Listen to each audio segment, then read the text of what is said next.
Ma mère et moi sommes restés là, la bouche ouverte. Il y avait ma grande sœur Janine, enveloppée dans les bras de mon beau-père. Leurs visages étaient collés ensemble. Oh, qu'est-ce que... Depuis combien de temps cela dure-t-il? Ma sœur et mon beau-père ont sursauté. Chérie, je croyais que tu ne rentrais pas avant demain. Oh ouais, eh bien nous avons pris un vol plus tôt.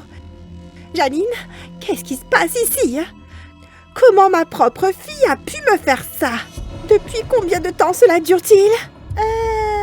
À ce moment-là, j'ai couru dans ma chambre parce que je déteste les drames. Je n'avais aucune idée que ce n'était que le début de la partie la plus folle de ma vie. C'est devenu de plus en plus scandaleux, mais vous devrez rester à l'écoute pour savoir comment. Ma mère pensait avoir touché le jackpot quand elle a rencontré mon beau-père. J'avais environ 5 ans quand elle s'est séparée de mon vrai père. Et elle était vraiment triste au début. Mais quand elle a rencontré Roger à une fête et qu'ils ont commencé à sortir ensemble, elle est devenue la femme la plus heureuse du monde. Roger possédait une société d'investissement et quelques autres entreprises. Il était très riche et avant que nous le sachions, ma mère, Janine et moi vivions dans son manoir. Janine avait déjà 18 ans, mais elle n'était pas intéressée par la vie universitaire. Elle voulait juste vivre comme la fille d'un homme riche pour un moment. J'ai donc grandi riche, jusqu'à la semaine suivant mon 10e anniversaire. Ma mère et moi venions de rentrer de Disneyland et avons trouvé Roger et Janine dans les bras l'un de l'autre. Ma mère a divorcé de Roger presque immédiatement et elle ne parle toujours pas à Janine. Je pense qu'ils vivent ensemble maintenant, mais je ne suis pas sûre. Ma mère et moi avons dû déménager dans une petite maison dans l'Alabama rural parce que c'était tout ce qu'elle possédait. Maman, c'est quoi cet endroit? C'est notre maison maintenant. Mais il n'y a qu'une seule pièce. Où suis-je censée dormir? Il y a un canapé et un lit. Choisis. C'était affreux. Mon monde entier a été bouleversé. Imaginez que vous viviez comme une princesse et que soudain vous vous retrouviez coincé dans une toute petite maison et que tous vos nouveaux camarades de classe se moquent de vous parce que vous êtes la plus pauvre de la ville maintenant. Ma mère a dû prendre 2 emplois pour joindre les 2 bouts. Le matin, elle travaillait dans une maison de retraite et le soir, elle travaillait dans un restaurant. Le dîner était généralement composé des restes du restaurant. Comme elle ne gagnait pas beaucoup, on ne pouvait se permettre que des aliments mauvais pour la santé. Je mangeais des fast-food presque tous les jours et je pense que je suis devenue accro. Et parfois, je mangeais simplement lorsque je me sentais triste ou stressée. Quand j'avais 15 ans, je pesais presque 50 kilos. Mais je m'en fichais car je savais que j'étais géniale, quel que soit mon poids. Mais un jour, ma mère est entrée dans le salon alors que j'étais assise sur le canapé à manger mon 2e paquet de Doritos et elle a été surprise. Ça devient incontrôlable, Tammy. Quoi, maman? Tu es énorme. Je t'inscris tout de suite à un camp d'amaigrissement. Je ne suis pas grosse. Je suis fabuleuse. Elle a roulé des yeux et s'est éloignée, mais 2 jours plus tard, elle m'a dit qu'elle m'avait inscrite à un camp d'amaigrissement virtuel. Je devais faire 2 heures d'exercice par jour et elle me surveillait pour s'assurer que je le faisais. J'avais envie de pleurer parce qu'il n'y a rien que je déteste plus que l'exercice. Lors du premier cours, je suis tombée à plat sur le sol du salon après ma première pompe. Lève-toi. Non, maman, je ne veux pas faire ça. Bien, nous réessayerons demain. La même chose s'est produite le jour suivant, alors ma mère a décidé qu'elle devait essayer une nouvelle stratégie. Tu n'auras rien à manger si tu ne fais pas tes 2 heures complètes d'exercice. Quoi? Tu peux aller en prison pour ça, maman? Ah oui, signale-moi alors. Et que penses-tu qu'il va t'arriver? J'ai soupiré. Je suppose qu'elle avait gagné. Et c'est là que ça devient fou. Après environ 10 minutes d'exercice, j'ai commencé à transpirer. C'était une sensation vraiment dégoûtante parce que je n'étais tout simplement pas habituée à cela. Je transpirais rarement car j'évitais toute activité physique. Puis alors que je continuais à m'entraîner, les gouttes de sueur sont tombées sur le sol, mais au lieu de se dissoudre dans la moquette, elles ont durci. Avant que je ne le sache, il y avait de nombreuses gouttes de sueur durcies sur le sol. Maman, c'est censé arriver? Quoi? Regarde, je lui ai montré les gouttes de sueur et elle en a pris une. Non, c'est vraiment bizarre. Mais regarde ça, ça brille comme un diamant. Je les ferai tester demain. Continue à bouger, tu n'as fait qu'1 heure. J'ai continué à faire de l'exercice et quand j'ai eu fini, elle a recueilli toutes les particules de sueur et est allée à son 2e travail. Après l'école le lendemain, elle semblait plus excitée que d'habitude. Tammy, ce sont de vrais diamants! Ça n'a aucun sens, maman. Comment une personne peut-elle suer des diamants? Je ne sais pas. J'ai déjà vendu ceux que tu as laissés tomber hier. Si on continue comme ça encore 1 semaine, on pourra quitter cette ville stupide et commencer une nouvelle vie ailleurs. J'avais l'impression de rêver. Mais la vie est parfois ridicule. La seule chose que je détestais, C'était notre clé pour sortir de cette horrible petite ville. Le lendemain, ma mère a quitté ses 2 emplois et m'a retirée de l'école. Quand je suis rentrée chez moi, il y avait un nouveau tapis de course et un vélo stationnaire dans le salon. C'est l'école maintenant. Tu devrais faire de l'exercice toute la journée. Maman, non! Ok, je te laisserai faire des pauses de temps en temps. Pendant environ 3 semaines, je n'ai rien fait d'autre que manger, dormir et faire de l'exercice. Et j'ai continué à transpirer des diamants à chaque fois. C'était surréaliste, mais notre vie était sur le point de changer. Et pas qu'un peu.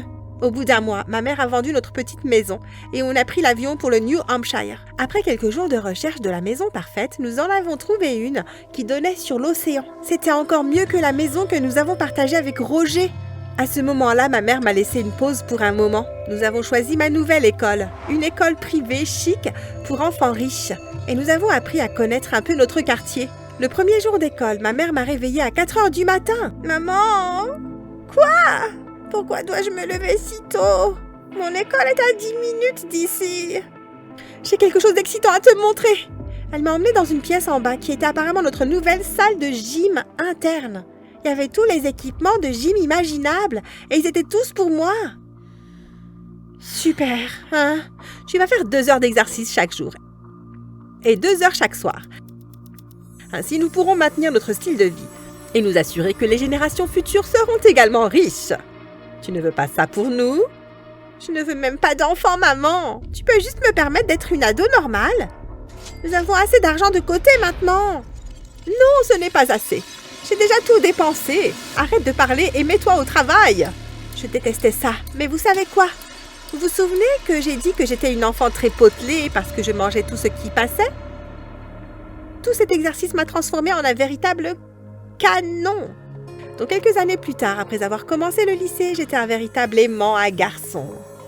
J'appartenais à une clique de filles qui était aussi très populaire, donc à part l'exercice excessif, j'étais heureuse. Finalement, j'ai rencontré l'homme de mes rêves. Il s'appelait Tsander et il était parfait en tout point. Ses yeux brillaient toujours quand il me parlait, il avait la peau la plus lisse et le sourire le plus parfait du monde. Mais on ne pouvait pas sortir autant que je le voulais à cause de mon programme d'exercice. J'ai essayé d'être honnête avec lui, mais j'ai omis la partie sur les diamants. Mais je suppose que la vérité sort toujours quand on est sérieux avec une personne. C'était pendant une discussion animée. Tu ne peux pas prendre du temps pour moi, juste un samedi entier. Nous ne sortons ensemble que quelques minutes par jour. Je t'ai dit que je devais m'entraîner. Tu fais trop d'exercices. Tu es déjà parfaite. Une petite pause ne te tuera pas. J'ai l'impression que tu me caches quelque chose. Tsander. Quoi? Tu caches quelque chose, n'est-ce pas? Il y a un autre gars? Non, Tsander. Je transpire des diamants et ma mère me force à faire de l'exercice. Mon frère de 3 ans aurait pu trouver une meilleure excuse. Je suis sérieuse. Regarde, fais le tour du pâté de maison avec moi en courant. Quoi? Suis-moi. J'ai commencé à courir et il m'a suivi, l'air confus comme l'enfer. Au bout de quelques minutes, je transpirais abondamment. Les gouttes sont tombées sur la route et il l'a vu de ses propres yeux. Je me suis baissée pour ramasser un diamant. Qu'est-ce que... Allons chez un bijoutier pour le faire évaluer. Tu verras que je ne mens pas. Pour faire court, Tsander a réalisé que je ne mentais pas. Il a mis du temps à se remettre de cette folle nouvelle.